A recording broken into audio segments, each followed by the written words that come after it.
When I was 4 or 5, I poked a fork into an electrical outlet. The next thing I knew, there was a flash and a crack, like somebody had whapped me over the head with a frying pan. And then I was lying on the floor with Eli bending over me yelling, "Jesus, Danny, wake up!" Which is when I knew I'd nearly fried my brains because Eli had taken the Lord's name in vain, which he never did just then because of dating Bridget Babcock, who was a Baptist. After the fork incident, my mom went out and bought all these little plastic covers and plastered them over every electrical outlet in the house. And Eli got me this educational picture book called Safety with Mr. Electricity, which he used to scare the pants off me. Finally, Mom made him stop because I was starting to have nightmares. In my nightmares, Mr. Electricity looked pretty much like the little cartoon guy in the book with his yellow t-shirt with the lightning bolt on it, except that he had glowy vampire eyes and pointy teeth. At night, when the lights were off, he'd crawl out of the electrical outlets and slink around the house, trying to melt the eyeballs of helpless little kids and turn their brains into vegetable soup.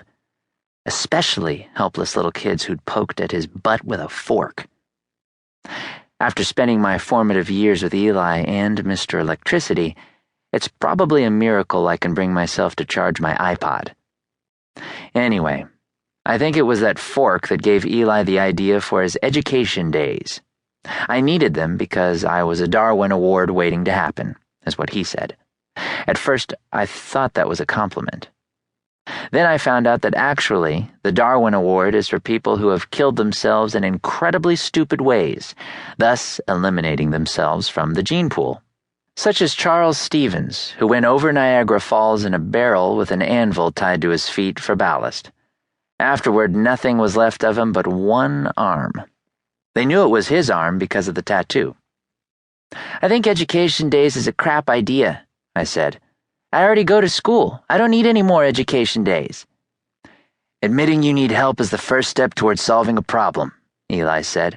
"This is your chance to benefit from my superior brains and experience. Don't be a wuss." This was how Eli always talked me into doing things.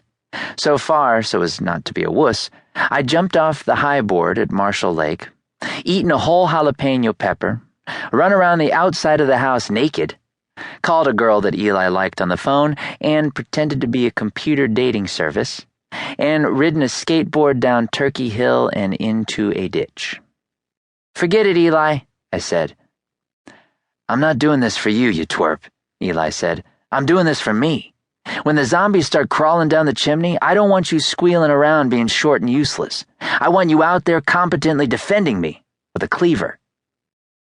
Then he gave me this grin, and Eli always had a really great grin, even though it was sort of crooked. It went up higher on one side than the other. That grin always pretty much talked me into doing things, too. Here's some of the stuff Eli taught me on our education days. How to crack my toes. How to whistle. Which finger to give when you're giving somebody the finger. All about bras. How to smoke a cigarette, even though he told me not to get into the habit because it would rot my lungs. How to drive a car, even though I could only go 15 miles per hour up and down the dirt road in back of the barn. How to unlock a car door with a coat hanger after you've gotten out of the car and slammed the door and left it running with the keys inside it by mistake. How to shoot a BB gun, what not to shoot it at, and why don't fire until you see the whites of their eyes was a stupid idea. The 7 words that nobody is ever supposed to say, and when you can say them anyway.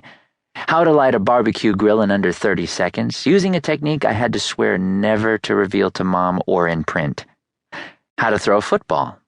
What to do in a fight.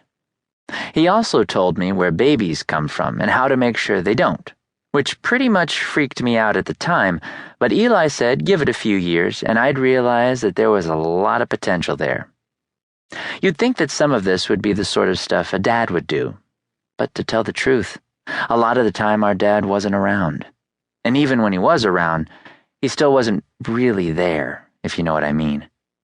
Walter says our dad's absence created a vacuum, which is something that nature abhors, and that Eli filled it up.